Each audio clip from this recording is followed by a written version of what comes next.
Welcome once again today, friends, to our devotional study in the book of Genesis. We're in Genesis 39, looking at Joseph being tested in Potiphar's house. We saw that Joseph was a man who prospered as a servant, and now we're beginning to see that he refuses to become a slave to sin.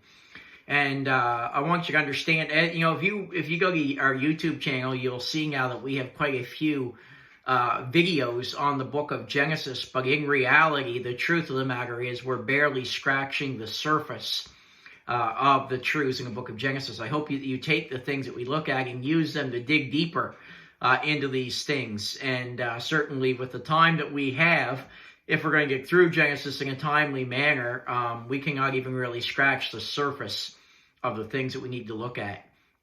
The pastor of my church, in a previous church that he was in, he spent 5 years of Sunday mornings going through the book of Genesis. And even in doing that, he himself will admit, if you ask him, that they never really did much more than scratch the surface of the book of Genesis.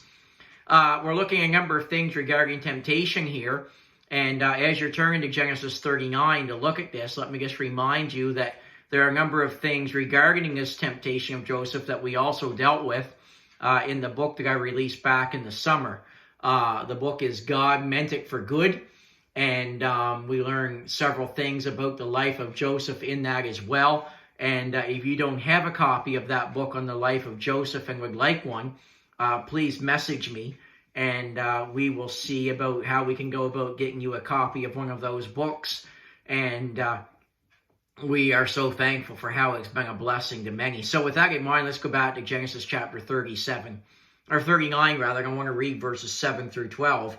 It says, "It came to pass after these things that his master's wife cast her eyes upon Joseph, and she said, Lie with me.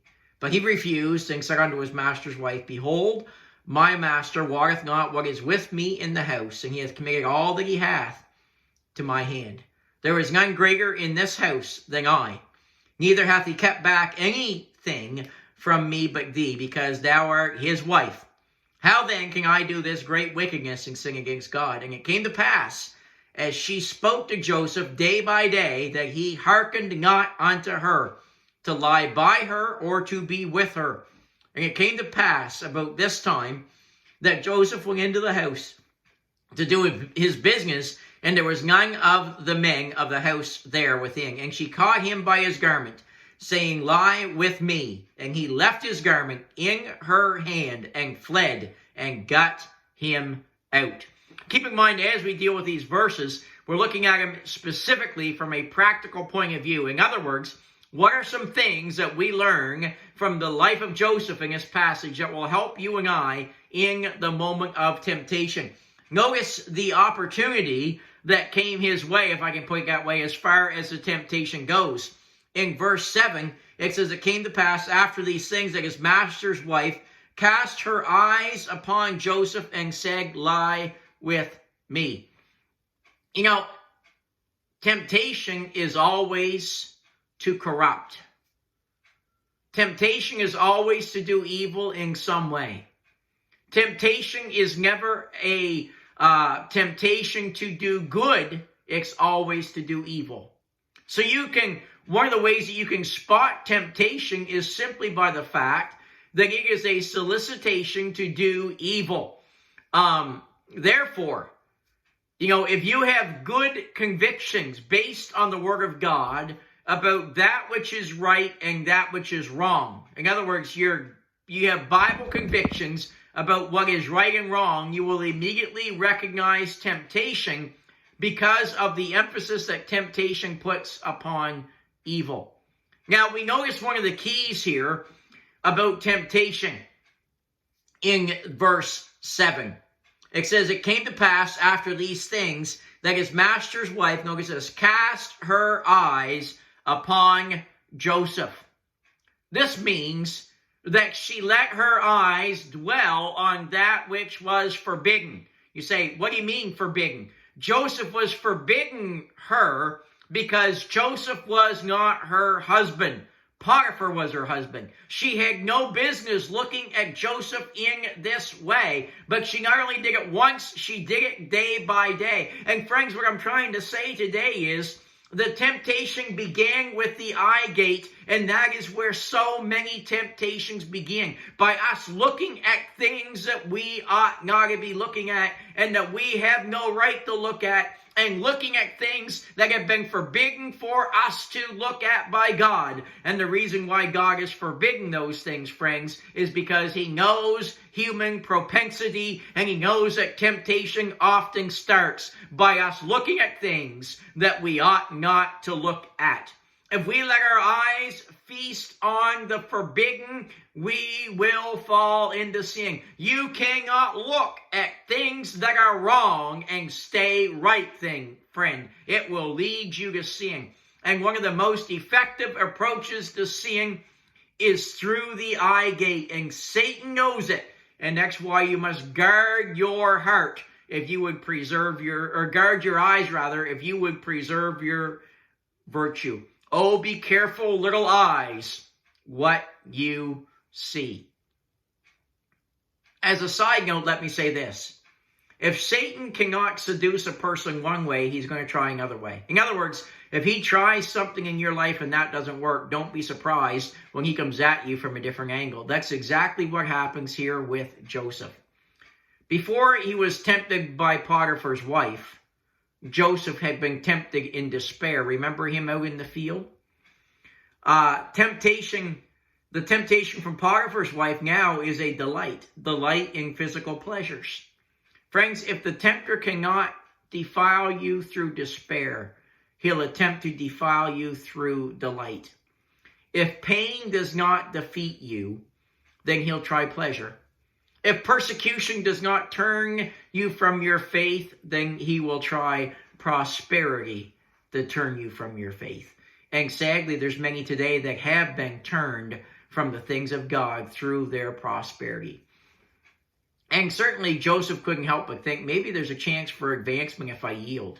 What will Potiphar's wife say to Potiphar to convince him to give me an even better position? You see, temptation observes your situation, and it strikes at you when you're most vulnerable to fail. Here, temptation came right after Joseph was having success in Potiphar's house. And listen, friend, success, if we're not careful, can make one become proud. And when we become proud, we become more vulnerable to yield to temptation. Remember King Uzziah? Let me just turn real quick. 2 Chronicles chapter 26.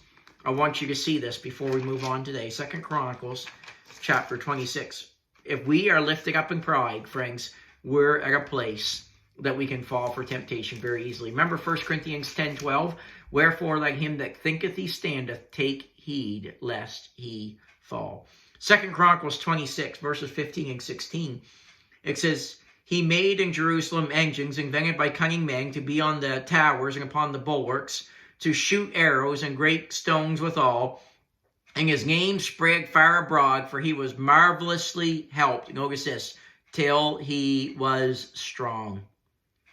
But when he was strong, his heart was lifted up to his destruction. For he transgressed against the Lord his God, and went into the temple of the Lord to burn incense upon the altar of incense. So there, pride is what led to his downfall. And pride has led to the downfall of many. Then notice the repetition of the temptation. In verse 10, it says, it came to pass, as she spake to Joseph day by day, that he hearkened not unto her, to lie by her, or to be with her. A couple of things about temptation today as we close. First of all, notice temptation was persistent. The Bible tells us here that it is something that she did day by day. Potiphar's wife worked on Joseph. She wanted Joseph, and she would not let up. Friends, temptation gains in power when it hits you every single day, and we don't deal with it. Oftentimes, it's the persistency of temptation that defeats us. Therefore, we must never let our guard down against evil. But not only was the temptation persistent, notice the pressure also. In verse 12, it says she went as far as to catch him by the garment, saying, lie with me. Friends, temptation can be very aggressive. It would force you, if it could, to do evil. And the pressure to sin can be in the pressure of circumstance. It can be in the pressure of peer pressure or in the law of the land. But friends, evil is not content to simply give solicitations. It can become very vigorous to corrupt the innocence of people. And we must be very careful. These are just a few things that we learned from this passage, and we'll learn more as we come back and look at it tomorrow. Have a great day.